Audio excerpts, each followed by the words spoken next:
In just weeks, the US chooses its next president. At the same time, over 1 million acres of wildfires rage across the country. And record storms are battering its towns and flooding its cities. And the science is settled. Human activity is driving these changes and causing global heating. But for most Americans, the climate isn't even a top 10 election issue. Man-made climate change? Ain't happening. Ain't happening. With coronavirus, the economy, and protests on the street all dominating the news cycle, who wins really matters. One candidate has a multi-trillion-dollar plan for the environment. The other is committed to deregulation and walking away from America's climate promises. Even says the planet's about to get cooler. I wish science agreed with you. Well, I don't think science knows, actually. But what's really at stake here? Can the climate be shaped by the decisions of one political leader or another? And how likely will that actually matter to voters on election day? Now, any election is going to have implications for the climate crisis. But let's start by laying out why 2020 is so crucial. L'accord de Paris pour le climat est accepté. In 2015, countries came together at the UN to forge the Paris Climate Agreement, which at least provisionally sets the world on a path to reduce global heating by well below 2 degrees Celsius, and to make efforts to keep it under 1.5 degrees. A year later, Donald Trump won the 2016 presidential election, campaigning on a promise to lead the US out the Obama-led Paris Agreement. As usual, they made a bad deal. He came good in his word, but through a quirk of administration, the date that any country could actually leave the Paris Agreement was November the 4th, 2020, a day after this year's presidential election. This set the scene for the years of presidency that followed, with Trump positioning the climate and any regulation of it as mostly a shackle on wealth. I am continuing to keep my promise to the American people to get rid of wasteful regulations that do nothing, absolutely nothing. The Trump administration has removed over 160 environmental regulations since 2016.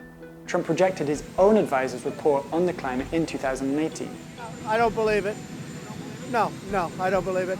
And after the historically devastating wildfires in California this year, Trump said that the science on climate isn't clear. If we ignore that science and sort of put our head in the sand and think it's all about vegetation management, we're not going to succeed together protecting Californians. Okay, it'll start getting cooler.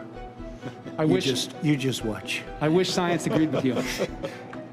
Well, I don't think science knows, actually. In rejecting the science of climate change, Trump has politicized it more than ever.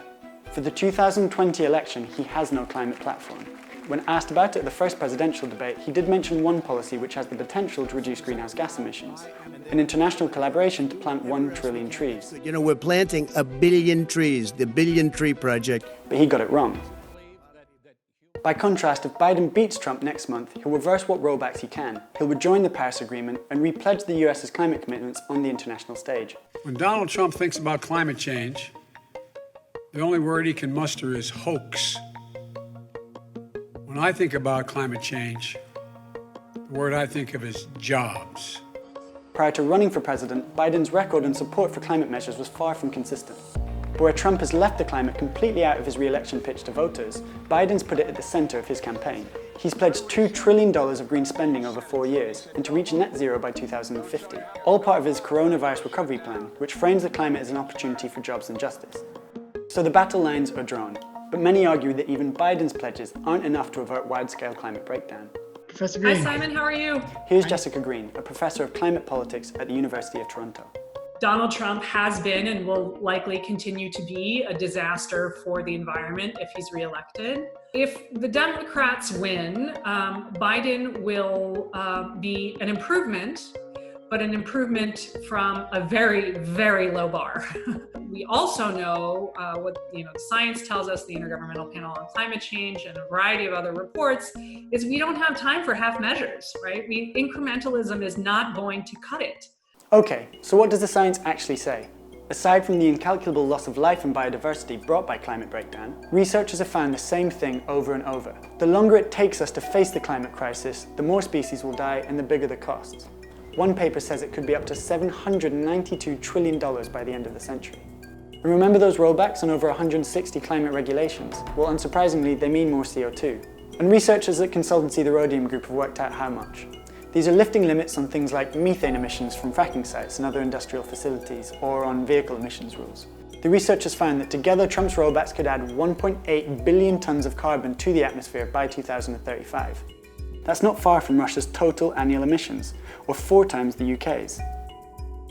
Other Trump climate policies are harder to quantify. He recently reopened the Alaskan Arctic for oil exploration after it being banned for decades. And this is as much about native rights to land and biodiversity as it is about CO2 emissions. But the Rhodium Group research also found that despite all this potential carbon added, US emissions under Trump are still on track to fall by 4% across his first term. That's partly because fossil fuels are losing a price war with cleaner alternatives. Trump has been a vocal champion of the coal industry throughout his time in politics, but more coal power has been retired during his first term than it was during Obama's second. Cheaper natural gas was a big driver of this, but solar power too, which is now 82% cheaper than it was 10 years ago. In effect, by rejecting clean energy, Trump is actually swimming against the current, and the power of the US federal government can only go so far. California is one famous example of a US state enacting its own climate laws. This month, its governor said that all cars sold in the state after 2035 will be emissions-free. But the tide is turning elsewhere too. In August, Louisiana, an oil and gas state, declared its own net zero target. So far, 23 states have their own emissions targets like this. So that's Trump, but what would Biden do differently?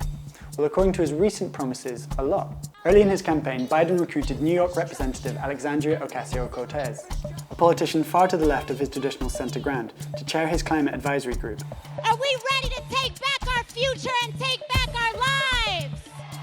Its members also include representatives from the Sunrise Movement, an increasingly influential group of activists who actually campaigned for Bernie Sanders, not Biden. Chief among the demands among these younger, often explicitly socialist voters is the Green New Deal, a transformative economic plan for green jobs and spending. Biden's backed the principles of the Green New Deal, which commentators see as a sign of the increasing influence of this younger generation. But he has resisted their demands for things like an outright ban on fracking. And his $2 trillion spending plan is still a fraction of Senator Sanders' $16 trillion pledge. Well, research shows that when it comes to the climate, it's mostly people's politics that determines their attitude. Data from the Pew Research Center does show that concern about climate change has increased among the American public since 2016, but chiefly among Democrat voters, not Republicans.